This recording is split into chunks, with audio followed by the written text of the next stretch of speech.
These highlights are brought to you by Wiggum's Wine Bar.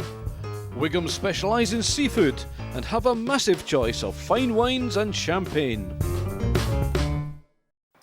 This afternoon's Premier 2 clashes at historic Rayburn Place, scene of the very first international match ever between Scotland and England in 1871, but it won't look like this for much longer. Massive developments going on at Edinburgh Accies, and today they're up against Selkirk, celebrating their centenary season, but unfortunately languishing in the lower half of Premier 2, while Accies are up there vying for promotion to Premier 1, lying second in the table before this match.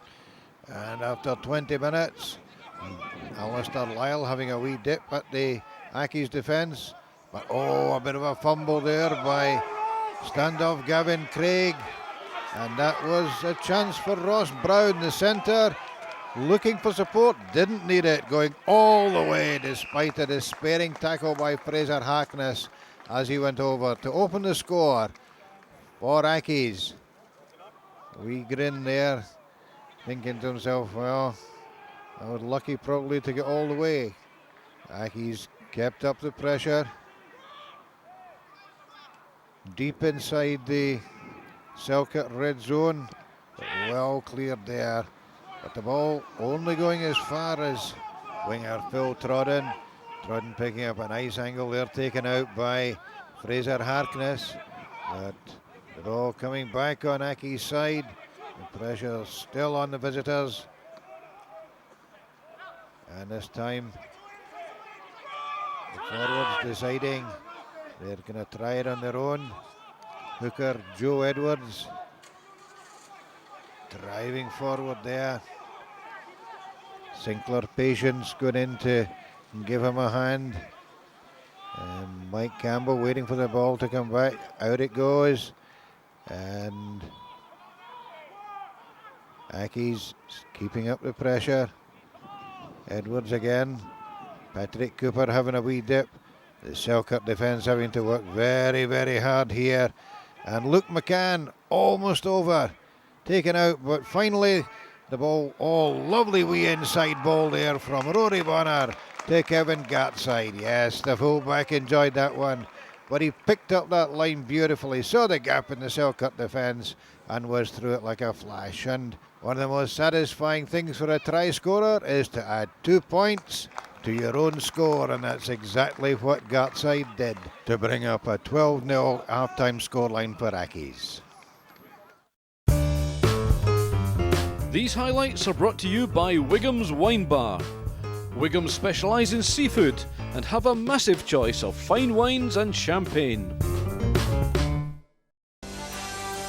Scottish Rugby Radio is now updated every Monday. Join Stuart Cameron and his guests for the news, match reports and expert comment on the Scottish game. ScottishRugbyRadio.com. Now every Monday.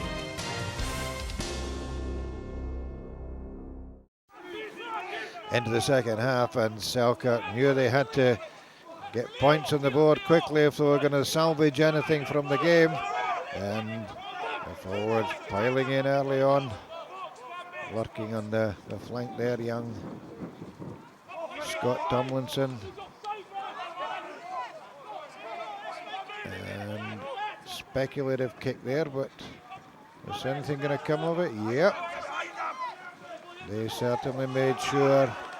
Alistair Lyle made the most of it. Lovely inside ball there to Rob Taylor, and the lock. Well, there was the defence. Certainly weren't in sight as he crashed over to get Selkirk on the board. And with David Cassidy lining it up, bang, suddenly 12 points to 7. Selkirk back in the game after just 1 minute of the second half. Accies knowing that a win and a bonus point win at that would be enough to keep them second in the Premier 2 table. Started to pile on the pressure, and in the middle of all that, after that line-out drive, it was number 8, Greg Campbell, who was the man who came up with the ball. There was no conversion, but that extended the lead to 17-7, but again, Selkirk hit back, and whoa, what a spanking wee run there by wing Lee Jones. Only brought down about 6 or 7 metres short. Ball coming back in the Selkirk side, pretty messy there, but finally worked out to lock Rory Aglin, and the big long fella was hauled down just a yard short of the line. Selkirk still keeping up the pressure. Martin Murray held up short again, and then the ball finally worked out. Scott Tomlinson, wee flip up pass there for Darren Hogan to put Alistair Heatley in for a try. Yes, the try is given. Confirmed there by touch judge Hazel McMahon. Delightful young lady to have running touch in any rugby match. Finally, looking for that fourth try that would mean so much, and it was big number 8 again, Greg Campbell, who is the man crashed over after Accies got a powerful drive on in that scrum. 22 points to 12, and Selkirk wanted something to take back to Philip Haw, and with 7 minutes to go they got it. Beautifully worked out again, inside ball.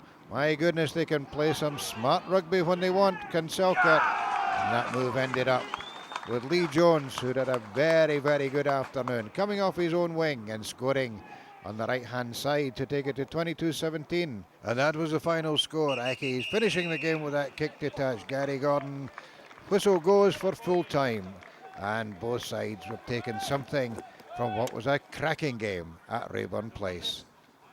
Well, I suppose to the neutral, a final score of 22-17 with only 5 points in it would seem quite exciting, but I think the final scoreline really flattered Selkirk because every time we scored we gave away a cheap try in return, so that kept the score a lot closer than it needed to be, certainly given our dominance in the set piece. Satisfied with the result because we've come away with a win and with the 4-try bonus point.